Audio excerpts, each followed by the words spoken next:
Hey guys, oops, I kicked the bucket, guys. Anyways, this is just a really quick video I wanted to do. It's like 6 a.m. in the morning here, and I'm just like kind of groggy, so if I stumble over my words, you'll know why. But anyways, I get a lot of people asking me about the goji berries. Now, I did a video on growing them from seeds, and I'll put a link below on how I did that. But people still keep asking how well they do. And I'm going to be doing another video soon on some of the ones that I have that are, I mean, I've got some pretty large plants, but I keep growing them from seed. And the reason why I do that, it's so cheap. It's all I have to pay for is the potting mix that goes in here. I like to give these away. I start these from seeds. They're free because I get them off my own plant. And then I start them from seed, and then I pot them up, and then I give them to people.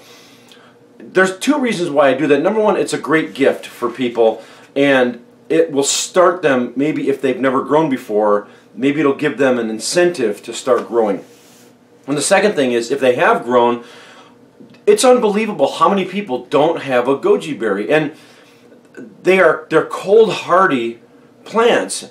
And so I like to give them away to people, and I can do up 50 of these for a song and then just give them to people, and it really makes them feel good that you give them a gift that's so inexpensive, but they don't know it's inexpensive.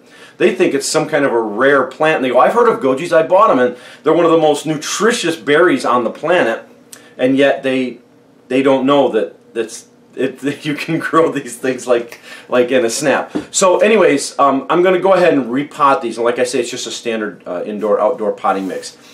And they're going to go into their own individual, I think I've got 5 in here, and they're going to go into their own individual little 4-inch or whatever these are.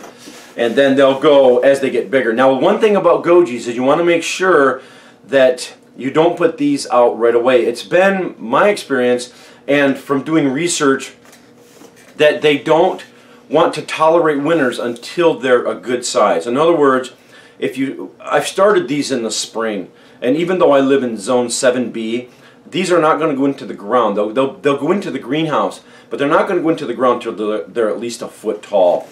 And but that's been everybody else's experience people that I've talked to that are experienced in growing gojis.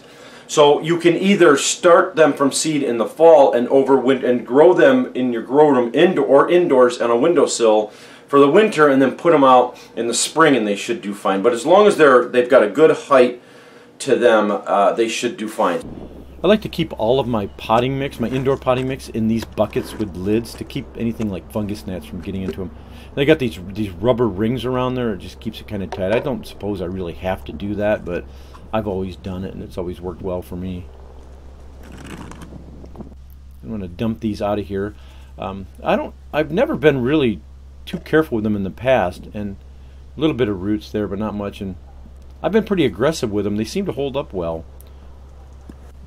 And then I'm going to go ahead and put them in the new pots. And what I'm going to do is I'm not going to bury them any deeper than they were in the original pots.